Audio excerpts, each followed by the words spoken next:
Ketika banjir melanda Kelantan pada akhir 2014 yang lalu, di kawasan inilah antara kawasan yang paling teruk terjejas, iaitu di Pekan Kuala Krai atau Bandar Kuala Krai. Dan di sini saya berada di pekarangan Masjid Al-Jauhar di Pekan Kuala Krai ini. Masjid ini ditenggelami terus oleh banjir ketika itu. Anda boleh bayangkan air setinggi tingkat 2 masjid ini yang menyebabkan segala prasarana infrastruktur masjid musnah dan memerlukan bantuan. Dan pembangunan semula masjid, madrasah dan juga surau begitu penting untuk memastikan masyarakat dapat datang beribadah, melakukan aktiviti kemasyarakatan, menghilangkan kerisauan, keresahan dan juga trauma akibat banjir yang melanda kawasan mereka pada akhir 2014 yang lalu. Dan saya akan meninjau, melihat semula pembangunan semula masjid, madrasah dan juga surau yang dilakukan di seluruh negeri Kelantan bersama saya dalam analisis awani khas sempena Idul Fitri ini. Kita nak mengetahui bagaimana status madrasah, masjid dan juga institusi agama yang terlibat ataupun terkesan dengan teruk sekali ketika banjir yang melanda Kelantan pada akhir 2014 yang lalu, dan apa statusnya selepas 6 bulan dan memasuki bulan ke-7 ini, apatah lagi sudah memasuki bulan Ramadan dan menjelang Hari Raya ini. Jadi antara inisiatif yang paling aktif dan juga paling progresif melakukan pulihan dan juga penambahbaikan kepada madrasah dan juga masjid yang terkesan akibat banjir ini adalah pihak Yadim yang dikuasai oleh yang berbahagia yang berhormat Datuk Dr. Senator Haji Dr. Ashraf Wajdi Dasuki. Doktor, kita berada di Masjid Kampung Palembang, di tempat saya amat bertuah lah dapat menjejaki masjid yang bersejarah ini, tetapi bersejarah juga akibat banjir yang melanda pada 2014 yang lalu. Mungkin boleh bagikan sedikit secara keseluruhan apa yang sudah dilakukan setakat ini terhadap masjid-masjid sebegini dan juga madrasah. Okay, pertamanya terima kasih Saudara Nazri. Bismillahirrahmanirrahim. Assalamualaikum warahmatullahi wabarakatuh. Untuk pengetahuan, tabung pemulihan Masjid Banjir Kelantan ini adalah satu inisiatif Badan Perhubungan UMNO Negeri Kelantan. Tak kala sejurus selepas daripada peristiwa banjir 23 hari bulan Disember itu, kita merasakan bahawa selain daripada program pemulihan rumah-rumah yang banyak sekali dibuat oleh Kerajaan Persekutuan dan Kerajaan Negeri dan juga NGO-NGO, satu elemen yang agak ketinggalan adalah masjid dan madrasah. Waktu itu di peringkat Yadim kita buat survey dengan Majlis Agama Islam Kelantan, berapa yang ada dalam data dia. Pada waktu itu mereka hanya dapat data dalam 78 memang rosak teruk masjid-masjid yang ditenggelami air. Pada waktu itulah kita bincang di peringkat Badan Perhubungan UMNO Negeri Kelantan bahawa perlu kalau kita gerakkan tabung ini. Dan tabung ini kita gerakkan dengan cuba untuk mewar-warkan kepada orang ramai untuk menyumbang, dan dalam masa tak sampai 20 hari, 14 hari saja kita dapat mengumpulkan sejumlah lebih daripada 10 juta ringgit untuk program ini. Jadi kita daripada situlah bertitik tolak di situ, kita gerakkan, kita jadikan sebab Datuk Seri Mustafa Muhammad selaku pengurusi biro pengurusi Badan Perhubungan UMNO Negeri Kelantan mengamanahkan saya selaku pengurusi biro agama dan menjadikan Yadim sebagai penyelarasnya, supaya pertama kita tak nak nampakkan bahawa ini adalah dari pengurusan ni orang akan boleh pertikaian dan sebagainya. Jadi kita nak letak di bawah satu yayasan yang sebab kita nak pergi membantu semua. Betul.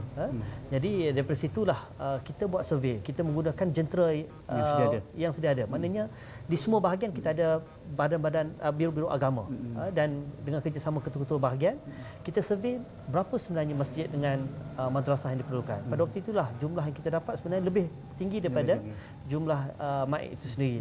Kerana secara keseluruhannya kebanyakan masjid-masjid ini ataupun di Kelantan dikenali sebagai balasah ataupun madrasah. Ini tempat penuh tumpuan orang ramai, komuniti. Dan waktu banjir ada yang ditenggelami terus. Macam contohnya masjid ini. Masjid ini sampai ke peringkat pinggang. Dan bahkan kalau ikut tu imam, bot penyelamat boleh masuk sampai ke sini kerana dia 2 tingkat atas tu tempat perlindungan. Jadi ada yang ibu yang nak bersalin dibawa masuk dengan bot peronda. Maknanya ini nak tunjukkan betapa krusialnya, kritikalnya pada waktu itu. Jadi sebab itulah kebanyakan masjid-masjid ini selain daripada kerosakan teruk dari segi strukturnya, yang itu, tapi kebanyakannya memang rosak dari segi peralatan, dari segi prasarana dan infrastruktur. Contohnya kapet kebanyakannya memang rosak. Tak boleh pakai dah. Tak boleh pakai. PA sistemnya, sistem elektrik, wiring dan sebagainya. Jadi ini menjadi penumpuan kita. Dan sebab itulah kita menggunakan jentera kita sedaya mungkin kita nak percepatkan.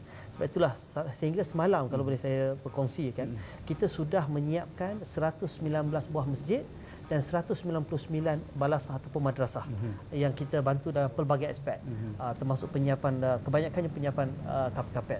Tapi dalam konteks tabung pemulihan Masjid Banjir Kelantan ini, kita bukan hanya membantu dari segi baik pulih infrastruktur dan peralatan, kita juga ada dimensi konten, kandungan, iaitu kita memberikan motivasi agama. Kita menggerakkan penggerak-penggerak agama yatim dan juga guru-guru agama untuk ada program susulan. Kita beri pada masa yang sama, kita buat program susulan, buat motivasi maksudnya agama. pada pandangan Datuk, sejurus selepas banjir pengisian ini sudah dilakukan kepada pihak masyarakat yang terlibat? Terutamanya di kawasan-kawasan yang terkena teruk, di Tanah Merah, Macang, Kuala Kerai dan Gua Musang. Yang mana kita punya inisiatif kita nak menaikkan semangat dan motivasi mereka. Kerana rata-rata mereka apabila hilang tempat perlindungan, rumah rosak dan sebagainya, semangatnya jatuh. Jadi kita perlu suntikan agama itu. Kita selalunya memberikan satu tema. Ujian ini adalah salah satu cara Allah nak memberikan satu bentuk mengangkat martabat mereka, raf'ala darajat. Jadi ini perkara-perkara yang kita jadikan satu tema sama. Dan bukan itu saja, tema penyatuan juga. Kerana masjid ini pusat kepada penyatuan. La masjidun ussasa 'ala taqwa. Masjid ini adalah asas kepada ketakwaan. Sebab itulah alhamdulillah bila kita melakukan program sebegini, kita tidak ada masalah dari segi warna partinya. Dan kita tahu dekat Kelantan sebelum ini masjid Balasah ni kadang-kadang ada ni cap biru, ni cap hijau. Tetapi dalam konteks ini kerana kita membantu semua. Jadi yang membantu itu dia merapatkan antara dua pihak. Itu antara satu hikmah yang saya boleh nampak selepas daripada musibah banjir.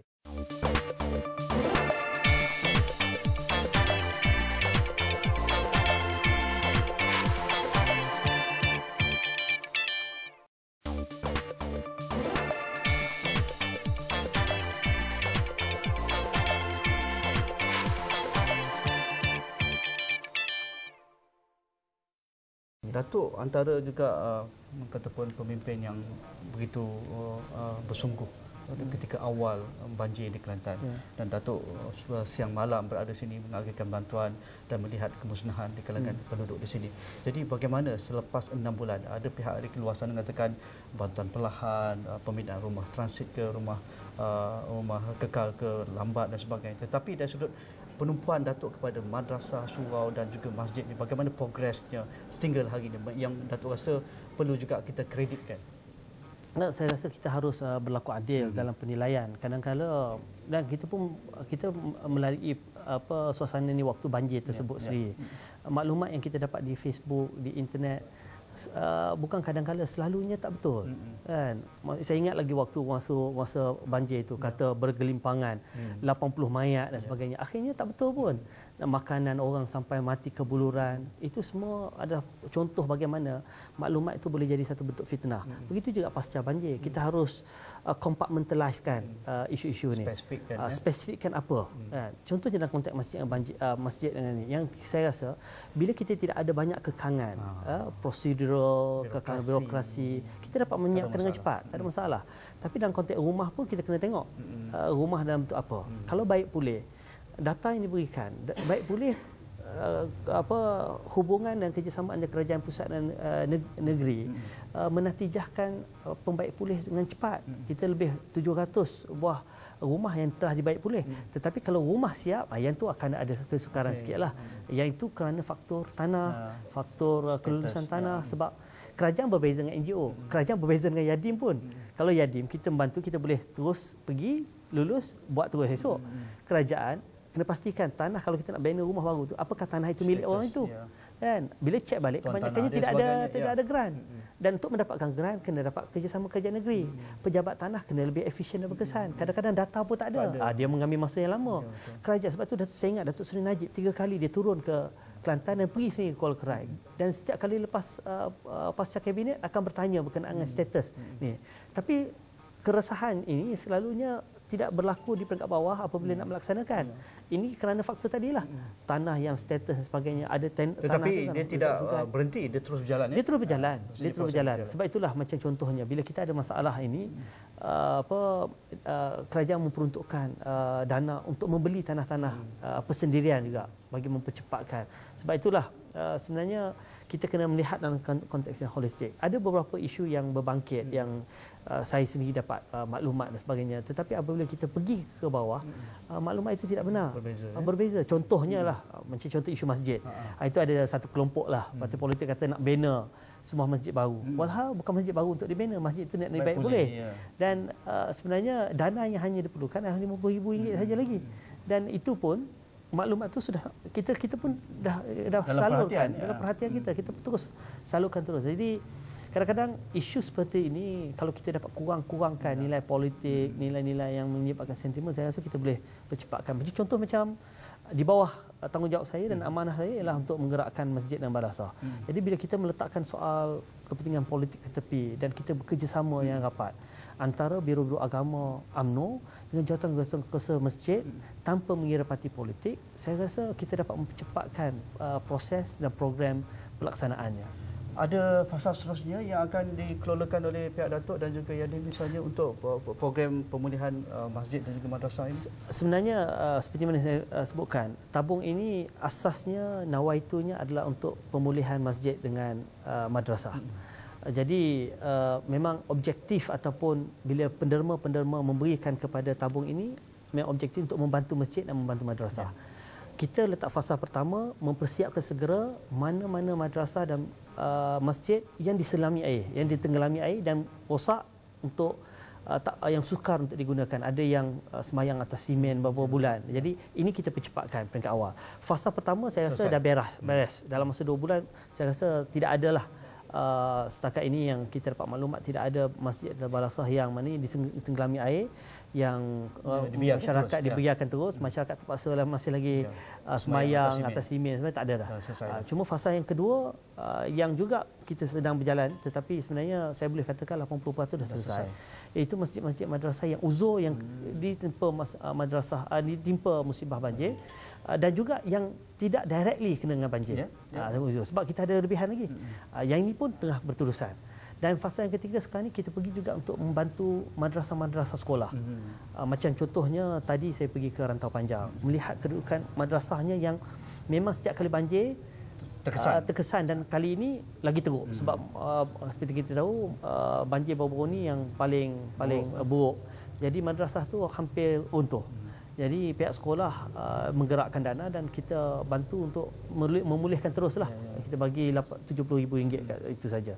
Petang ini di sekolah Kampung Laut, antara sekolah yang paling terkesan dalam konteks itu. Itu pun sebab kerajaan tidak ada dana untuk membantu madrasah atau surau. Membantu sekolah ada, tetapi ini antara perkara yang saya kira boleh dimanfaatkan melalui tabung ini.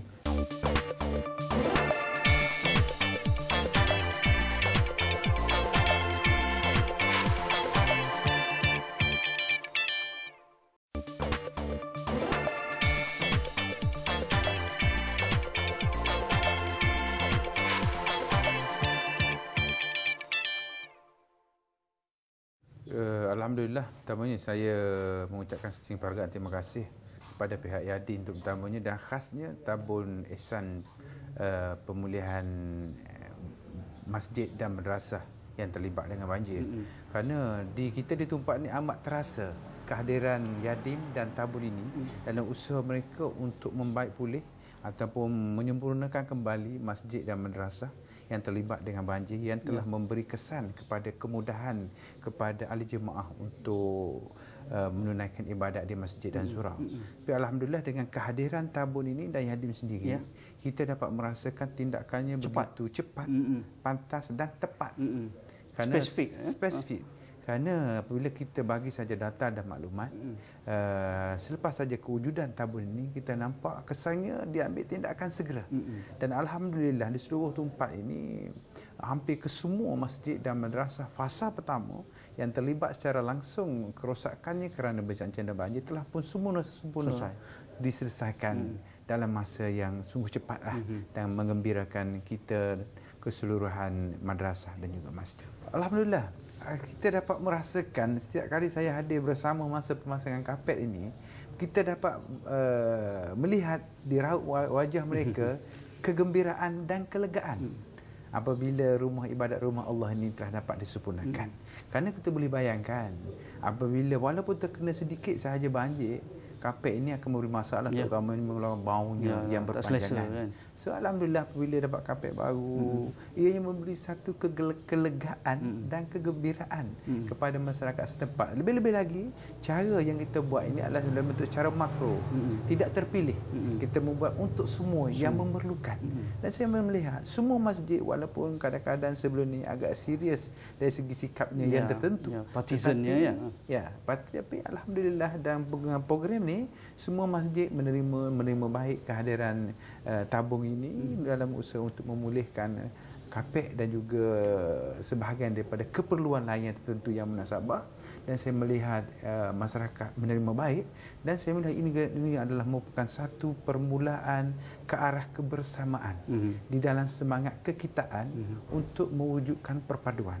Dalam istilah yang lebih global, kita sebagai Melayu dan Islam, kita menerima baik semua pihak yang hadir dengan nawaitu yang begitu baik dan sempurna, terutamanya kesempurnaan kita bulan mulia, bulan berkat bulan Ramadan ini. Semua pihak yang hadir untuk membuat kebaikan, kerana kita nak memulakan sesuatu yang baik, sama ada perpaduan, semangat kebersamaan, mestilah bermula dengan nawaitu dan juga tindakan yang kelihatan baik. Kadang-kadang niat saja tanpa tindakan yang kelihatan baik, ianya memberi persepsi yang berbeza. Tetapi dalam institusi masjid, semua yang hadir dengan niat yang baik, tindakan yang baik dan kelihatan baik, menjadikan kerja ini lebih mudah diterima baik oleh masyarakat dan semua institusi, terutamanya pihak masjid dan madrasah. Kita tengok selepas pasca banjir ini, kita telah melihat satu kebersamaan yang amat sempurna dan satu permulaan yang amat baik kepada keseluruhan masyarakat, terutamanya kita yang seagama dan sebangsa. Kita bawalah semangat berkat ujian Allah ini, kita melihat persamaan, jangan melihat perbezaan. Kita mencari kebaikan, jangan melihat kesalahan. Allahu Akbar, Allahu Akbar, la ilaha illallah.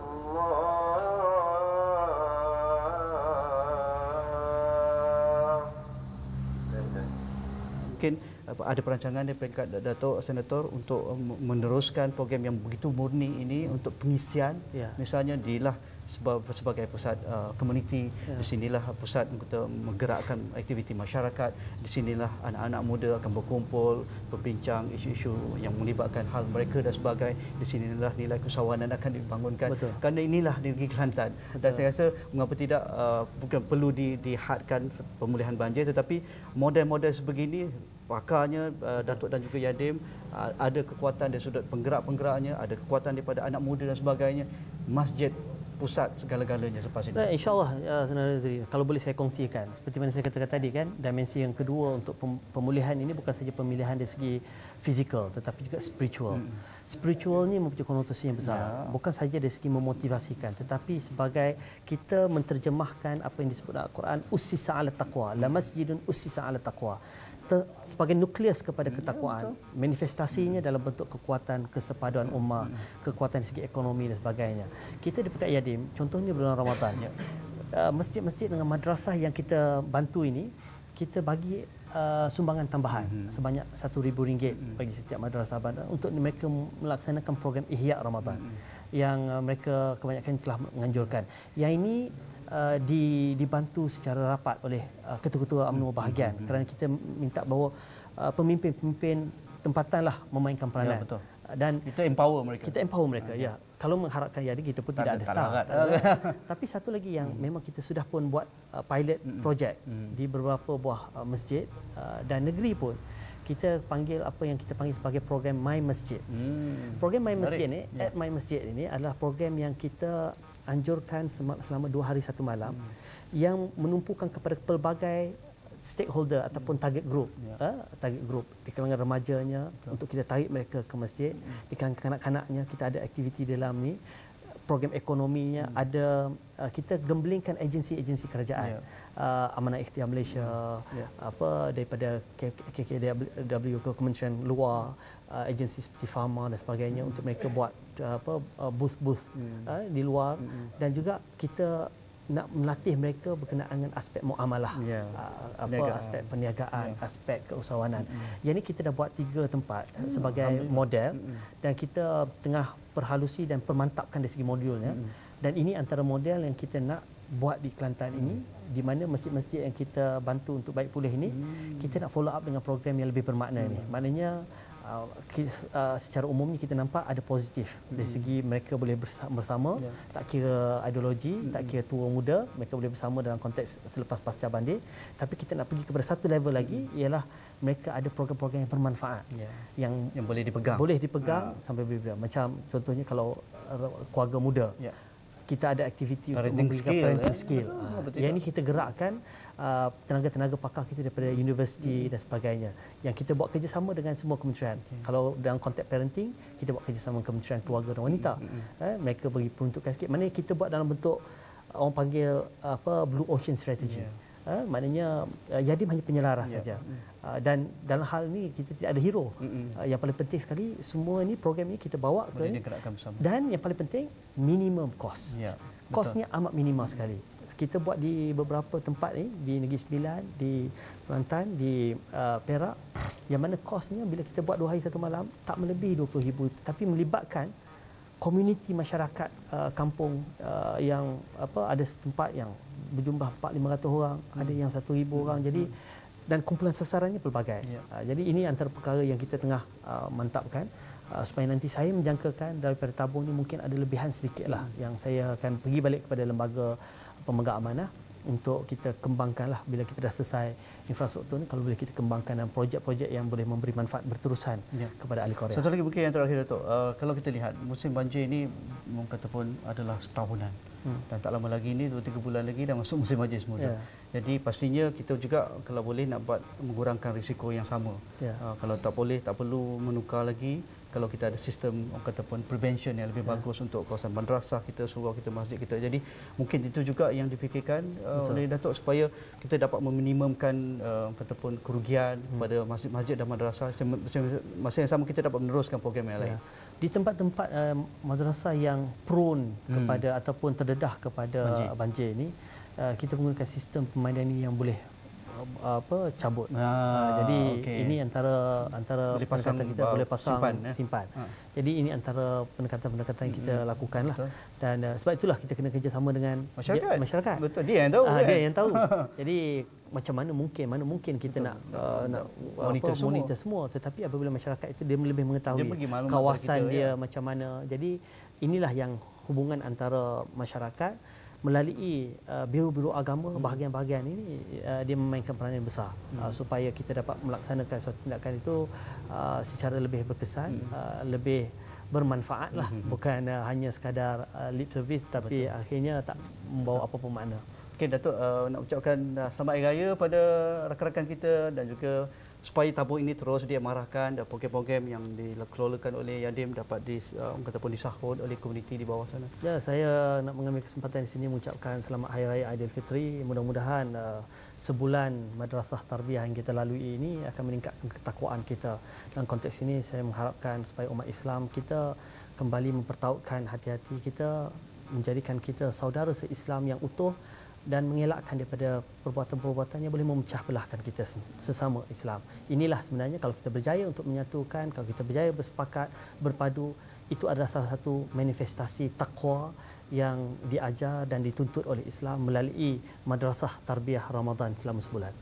Selepas 6 bulan banjir besar yang melanda Kelantan pada akhir 2014 yang lalu, kebanyakan masjid, surau dan juga madrasah lebih 90% yang musnah ataupun terjejas pada ketika itu sudah pun dapat dibaik pulih, dan masyarakat setempat dapat menggunakannya untuk beramal ibadah, terutamanya di bulan Ramadan yang mulia ini. Dan pastinya fungsi masjid selepas ini, selepas disumbangkan dengan pelbagai infrastruktur baru oleh masyarakat setempat, orang ramai dan juga agensi-agensi kerajaan, dapat digunakan dengan sebaik mungkin.